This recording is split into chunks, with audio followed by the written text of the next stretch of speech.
तो अभी हम समझने से पहले कि मैनुअल और इलेक्ट्रॉनिक ट्रिगरिंग में क्या फ़र्क है, हमको ये समझना ज़रूरी है कि ट्रिगर में क्या क्या कंपोनेंट्स होते हैं और ट्रिगर क्या है। जब हम ट्रिगर बोलते हैं तो वो एक रिएक्शन का शुरुआत है। तो वो ट्रिगर से ट्रिगर होने के लिए, गन को ट्रिगर करने के लिए क्या क्या कंपोनेंट्स की ज़रूरत पड़ती है, वो कंपोनेंट्स हम समझेंगे पार्डिनी गन को इस्तेमाल करते हुए। तो अब हम देख सकते हैं कि क्या क्या कंपोनेंट्स है। जो ये कंपोनेंट है यहाँ पे जो ट्रिगर यूनिट के साथ जुड़ा हुआ है, ये है अपना कैच लीवर जो ऊपर वाला है, और जो नीचे है इसको बोलते हैं हम लैच। ठीक है, ये ट्रिगर है और इसका ट्रिगर प्लेट। तो ये एक ही यूनिट है और ये लैच है और ये हो गया अपना कैच। तो जब हम गन को लोड करते हैं तो आप क्लियरली देख पाएंगे कि ये कैच जो है जाके बैठेगा लैच के ऊपर, बिल्कुल एड्ज पे बैठ गया। तो अब हम इसको जब हम बंद करेंगे तो कैच लीवर पकड़ के रखता है हैमर को, जो एक स्प्रिंग की टेंशन से बैठा है। ठीक है, और कैच लीवर बैठ गया है अपने लैच पे। तो अब जब हम ट्रिगर करेंगे तो ये पहला हल्का मूवमेंट जो आप देखेंगे जिसमें कुछ नहीं हो रहा है, इसको बोलते हैं हम फर्स्ट स्टेज।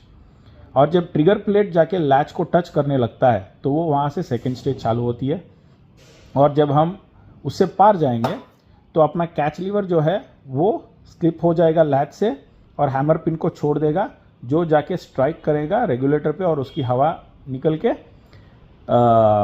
पैलेट को बाहर कर देगी। ठीक है, तो अभी हम ट्रिगर करके देखेंगे कि जब जैसे फर्स्ट स्टेज और सेकेंड स्टेज जाते हैं तो रिलीज हो गया। जो लीवर था कैच लीवर, उसको वो स्लिप हो गई लैच से और उसने छोड़ दिया हैमर पिन को, जो जाके स्ट्राइक कर गई अपने रेगुलेटर पिन पे। अब मेरे हाथ में वॉल्टर LP500 है, जिसको मैं यूज़ करके आपको क्लियरली दिखा सकता हूँ कि हैमर पिन को कैच लीवर कैसे रोकता है। तो जब मैं लोड करूँगा तो आप देख पाएंगे कि इसमें अलग शेप में है कैच लीवर और लैच। तो ये लैच कैच को पकड़ेगा और कैच हैमर को पकड़ेगा। आप क्लियरली देख सकते हैं, इसमें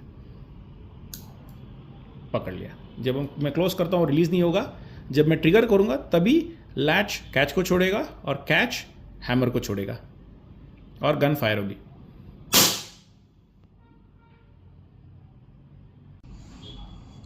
अब आप देख सकते हैं मेरे पास 162 EI इलेक्ट्रॉनिक एयर वेपन है। तो इसमें आपको सीधा आप देख सकते हैं कि ये ट्रिगर यूनिट ही अलग दिखती है और इसमें कहीं पे भी आपको लैच नज़र नहीं आती है। ठीक है, मगर इसके अंदर कैच लीवर ज़रूर है जो ये है।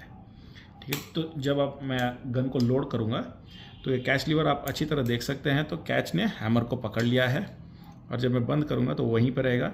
और ये स्क्रू ड्राइवर को अगर मैं यहाँ पे लगाऊँ ज़ोर से, थोड़ा हल्का प्रेशर में दूँ तो गन फायर कर देगी। ठीक है, तो अभी तो यहाँ पे कैच लीवर है मगर लैच नहीं है। तो लैच का काम करेगी क्या? वो होती है ये ट्रिगर यूनिट जो इलेक्ट्रॉनिकली चलती है। ठीक है, तो आप देखेंगे कि ये इलेक्ट्रोमैग्नेटिक यूनिट ये जब ऊपर ऐसे दबती है तो ये पिन जो ऊपर आ रहा है वो जाके वही काम करेगी जो मैंने स्क्रू ड्राइवर से किया कि कैच लीवर को रिलीज़ करना, और वो एक झटके में करेगी। वो कैसे? जब हम बैटरी यूनिट और बोर्ड यूनिट को इसमें लगाते हैं, ऑन करना पड़ता है। तो जब मैं ट्रिगर स्क्वीज़ करूँगा तो आप देख पाएंगे कि ये बाउंस करेगा। ठीक है, वो आप यहाँ पे भी देख सकते हैं। जब मैं इसको छू के इसको मैं हल्की सी टच करके मैं अगर ट्रिगर दबाऊँ तो वो निकली बाहर। तो क्या हो रहा है यहाँ पे आप क्लियरली देख सकते हैं ये ट्रिगर खींचने से ये पिन ज़ोर से एक झटके में बाहर आ रही है और वो झटके में वो क्या करेगी कि अपनी कैच लीवर को दबाएगी और शॉट को रिलीज़ कर देगी।